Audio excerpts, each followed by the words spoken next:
My Lords, first of all, may I thank the Right Reverend Prelate for bringing this matter before us today.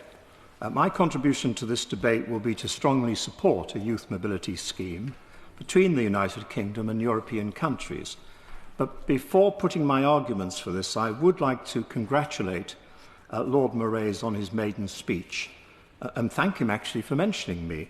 The noble Lord and I go back quite a long way, if I might use that phrase. We first encountered each other, I think, when I was the UK Immigration Minister. Never an easy job, as we all know, at the best of times. And Lord Moraes was the head of, I think, of the Joint Council for the Welfare of Immigrants. We had some exchanges at that time, and I'm pleased to say that despite our slightly different backgrounds and responsibilities, we had a positive relationship. And later, both as MEPs, Lord Moraes was, as he has said, the chair of the Libre or Justice Committee in the European Parliament, with me as the lead Conservative. And I can state categorically that by working together, especially on security issues, we were able to demonstrate, I think, the importance of the UK in protecting not only our own citizens, but also all Europeans and the wider world. A most productive relationship. But sadly, of course, Brexit removed those activities. But I am absolutely delighted that Lord Moraes is now here with us. My Lords, in examining the government's stated wish to restore or reset our relationship with the EU, the matter we're debating today is of great importance, not only for our young people, but also for the economic, cultural and diplomatic ties that bind us to our closest neighbours. Since the UK left the EU, young people on both sides of the Channel have faced a stark reality. Opportunities that were once taken for granted have disappeared. The ability to study, work and gain international experience in each other's countries has been significantly diminished. My Lords, this is not merely an inconvenience, it is a loss of potential, a restriction of opportunity and a barrier to future prosperity. And we've long argued that expanding youth mobility schemes to more countries, particularly those geographically and economically close to the UK, would be beneficial.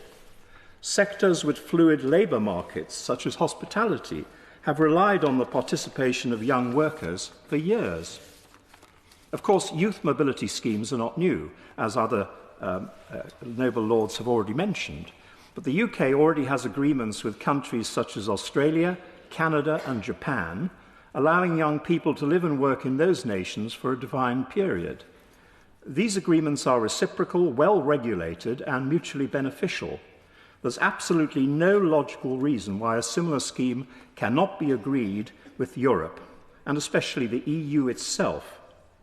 Of course, the specifics will need to be negotiated to ensure we get a deal that's in our interest, but that is very much achievable. The economic case is compelling.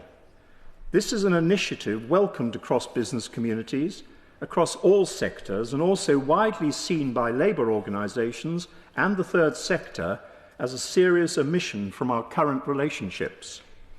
For British small and medium-sized companies, European interns have often been invaluable in helping them to expand into new European markets.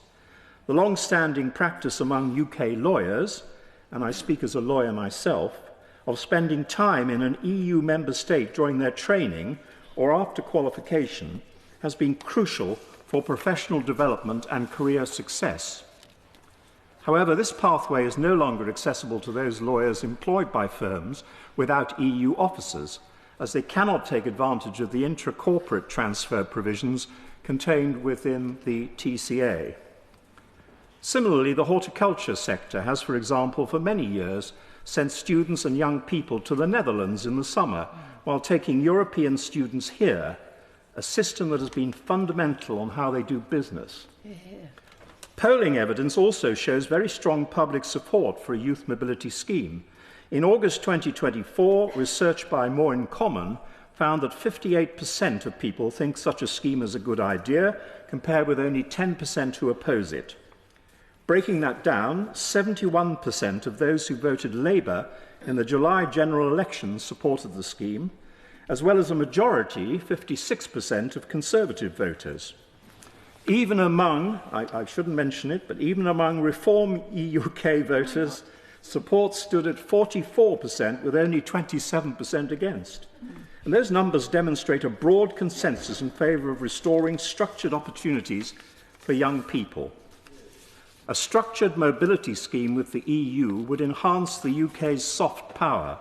Our influence in Europe and beyond is built not only on economic and security relationships, important though they are, but also on cultural and personal connections. When young people live and work abroad, they form lasting relationships, break down barriers and build bridges, both literally and figuratively, I think. Yeah. These connections contribute to Britain's standing in the world, making us a more attractive and engaged partner on the international stage.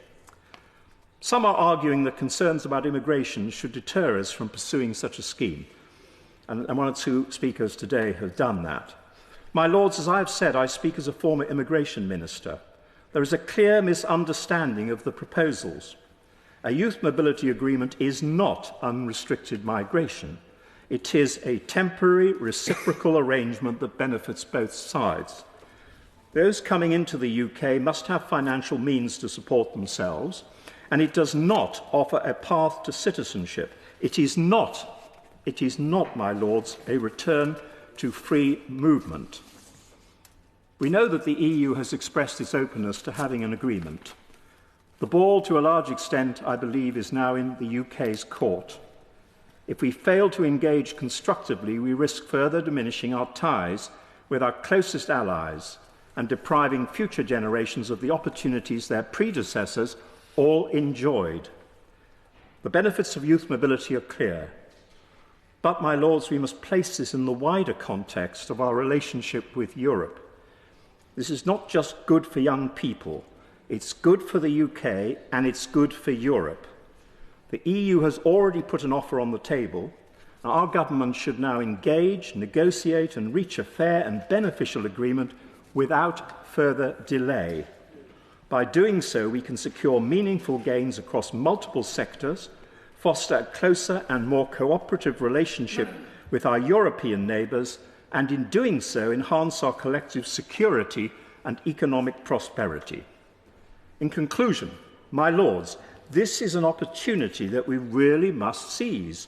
So I urge the government to act in the best interests of our young people and our country. Yeah.